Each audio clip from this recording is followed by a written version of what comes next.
मेरा नाम है मोहित और आपका स्वागत है हमारे YouTube चैनल हिस्ट्री चैंपियन में।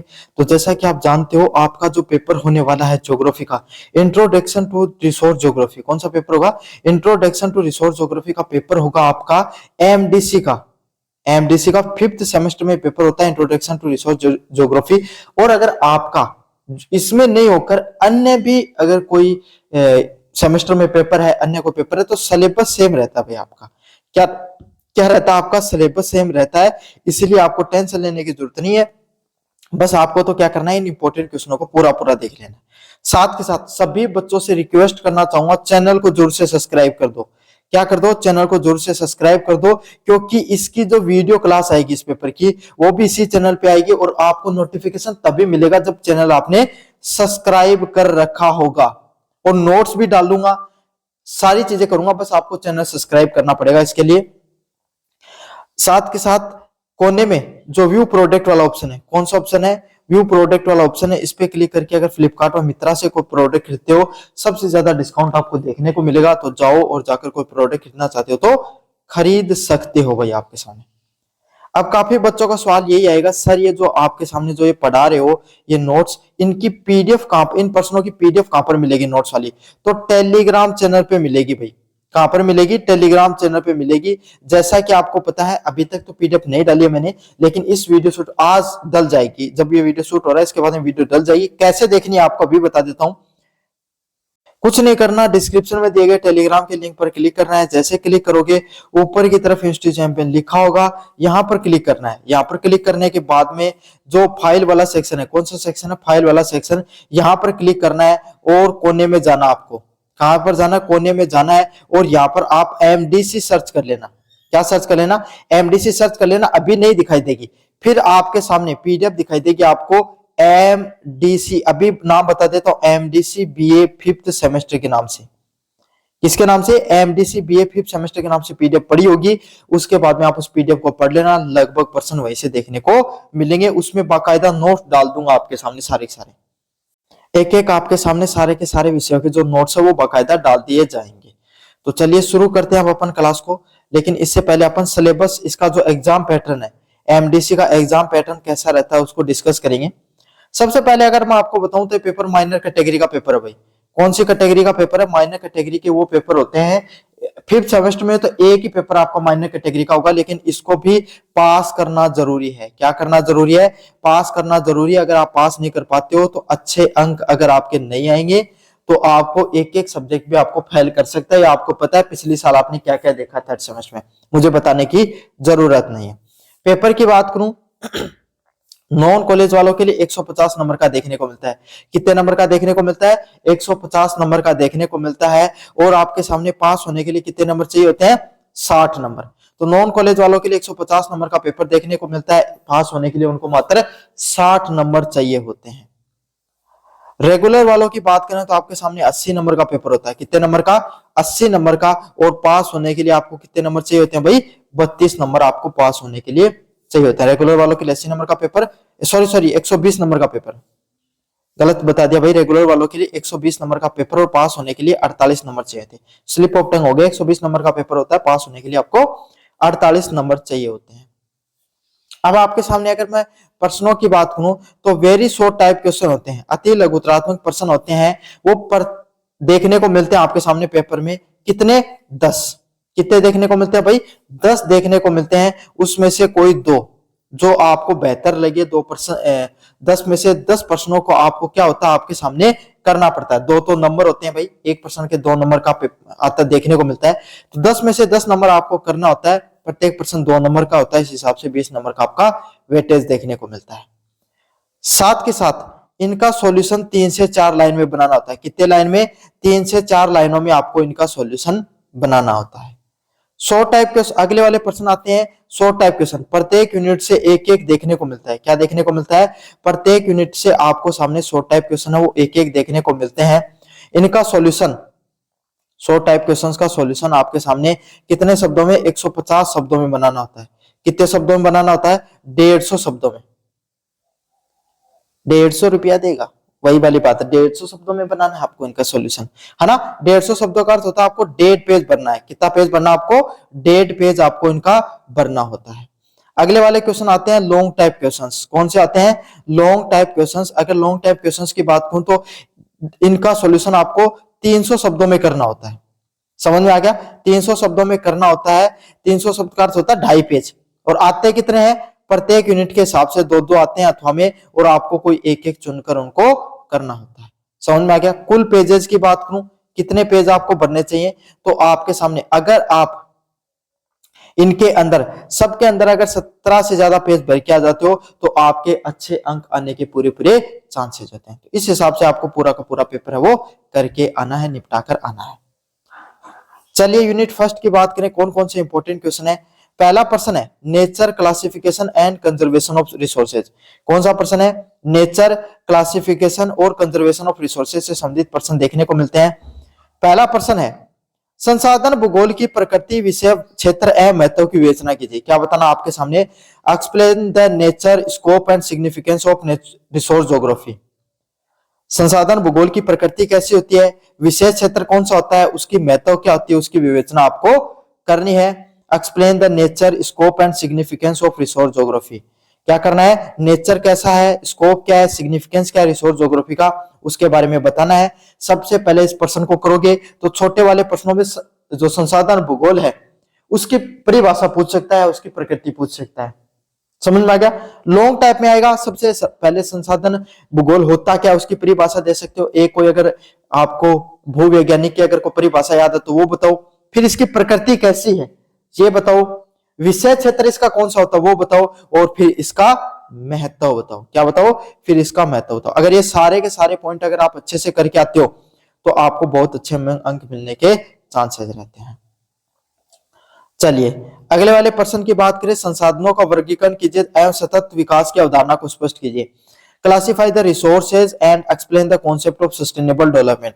क्या बताना आपको? जितने भी संसाधन पाए जाते हैं, क्या पाए जाते हैं, जितने भी जो संसाधन पाए जाते हैं उनका वर्गीकरण करना है। क्या करना है? संसाधनों का वर्गीकरण करना है और सतत विकास की अवधारणा की व्याख्या करनी है। क्या करनी है? सतत जो विकास होता है, कौन सा विकास होता है? सतत विकास होता है, उसकी अवधारणा के बारे में आपको बताना है।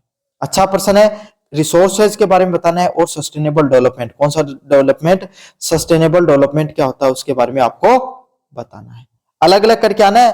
पहले संसाधनों क्या होते हैं उनकी परिभाषा दे सकते हो, फिर उनको कितने प्रकार से वर्गीकृत किया गया है उसके बारे में बताना है, और फिर ये सतत विकास क्या होता है इसके बारे में बताना है। अलग अलग करके इस पॉइंटों को आप एक्सप्लेन करोगे तभी आपको पूरे नंबर मिलेंगे। समझ में आ गया?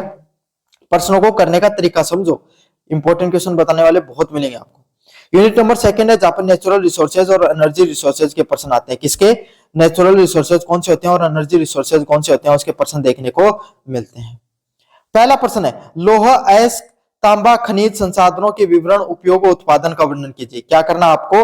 आपके सामने लोह अयस्क क्या होता है और तांबा खनिज संसाधन है, दोनों के दोनों संसाधनों को पहले आप एक्सप्लेन करोगे, कहां कहां उनका वितरण है, मतलब कहां कहां पर पाए जाते हैं, कहां कहां आपके सामने उपयोग होता है, और उत्पादन करने वाली प्रमुख खाने कौन सी है। अलग अलग करके आना है। पहले लो एस के सारे विवरण पढ़ो, उपयोग और उत्पादन के क्षेत्र पढ़ो, फिर तांबा खनिज के पढ़ो। दोनों को अलग प्रश्न साथ आएगा तो मोस्ट अगर शॉर्ट टाइप में आएगा ना, शॉर्ट टाइप में कहां पर आएगा, शॉर्ट टाइप में आएगा तो ऐसे पूछेगा लो एस का विवरण, उपयोग, उत्पादन के बारे में बताइए। समझ में आ गया?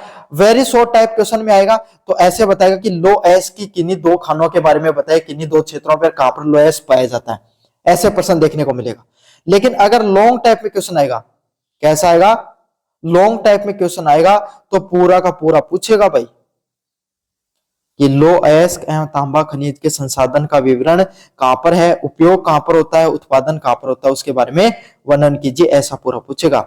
Describe the distribution, production and uses of the iron ore and copper. समझ में आ गया होगा, मुझे उम्मीद है आपको अच्छे से। चलिए अगले वाले प्रश्न की तरफ पढ़ें। पारंपरिक व गैर पारंपरिक ऊर्जा संसाधनों की तुलनात्मक अध्ययन कीजिए। क्या करना आपको?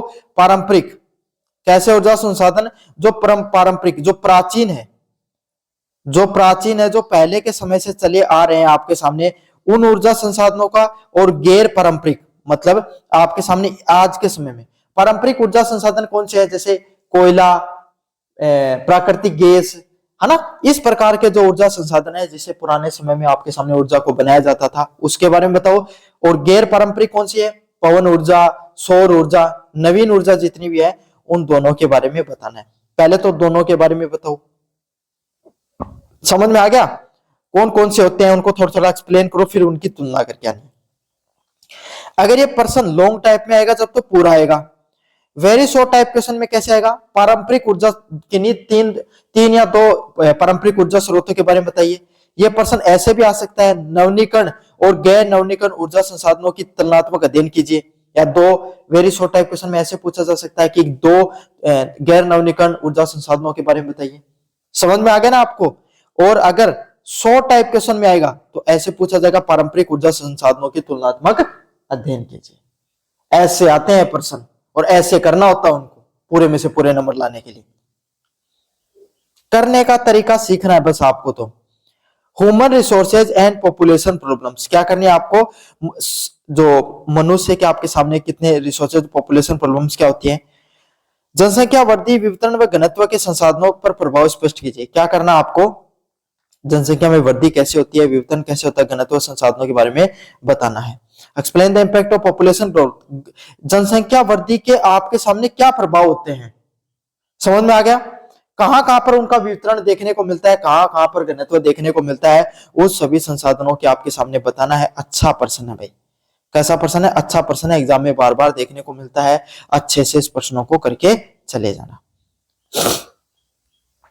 चलिए अगले वाले प्रश्न की बात करें। जनसंख्या व संसाधनों के बीच में संबंध व उत्पन्न समस्याओं का वर्णन कीजिए। क्या करना आपको? जनसंख्या और संसाधन होते हैं, उनके बीच में क्या संबंध पाए जाते हैं, उनके बीच में क्या क्या समस्याएं होती हैं। समझ में आ गई? तो देखो, जैसे जैसे जनसंख्या बढ़ती है आपके सामने, वैसे वैसे संसाधनों की भी कमी होती है ना भाई? पहले आपके घर में 10 लीटर से काम चल जाता था, 20 लीटर से काम चल रहा है, ज्यादा खर्चा हो रहा है ना, ज्यादा संसाधनों का उपयोग हो रहा है। तो आपके सामने बताना है। तो सबसे पहले अगर इस प्रश्न को करोगे तो जनसंख्या के बारे में बताओगे कि कैसे जनसंख्या की वृद्धि हो रही है।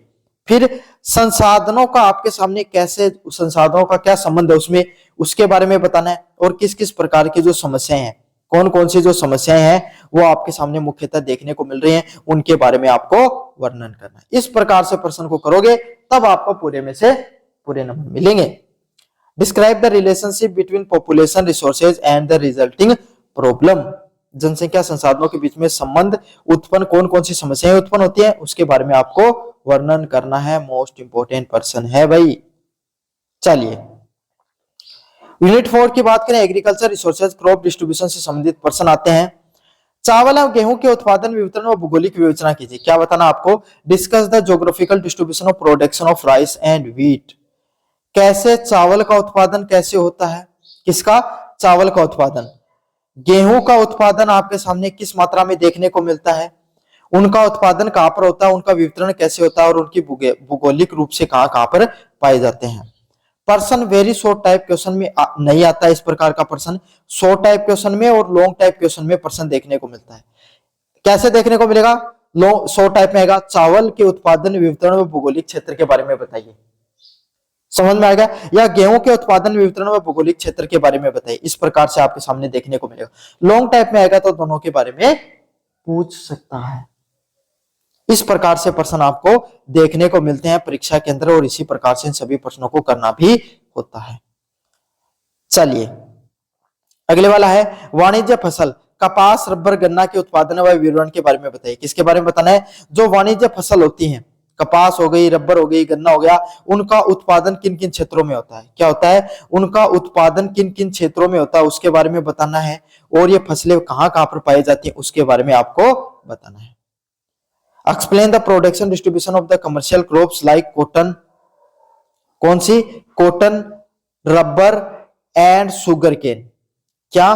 कॉटन आपके सामने, रबर और शुगर केन आपके सामने किस तरीका कहां पर पाई जाती हैं उसके बारे में आपको बताना है। मोस्ट इंपोर्टेंट पर्सन है। कैसा पर्सन है? मोस्ट इंपोर्टेंट पर्सन है, एग्जाम में बार बार देखने को मिल सकता है। तो कैसा लगा वीडियो जरूर से बताना कमेंट बॉक्स में। चैनल को जरूर से सब्सक्राइब कर देना। ये था एमडीसी का जो आपका paper introduction to the resource geography का। अच्छे से कर लेना इनको।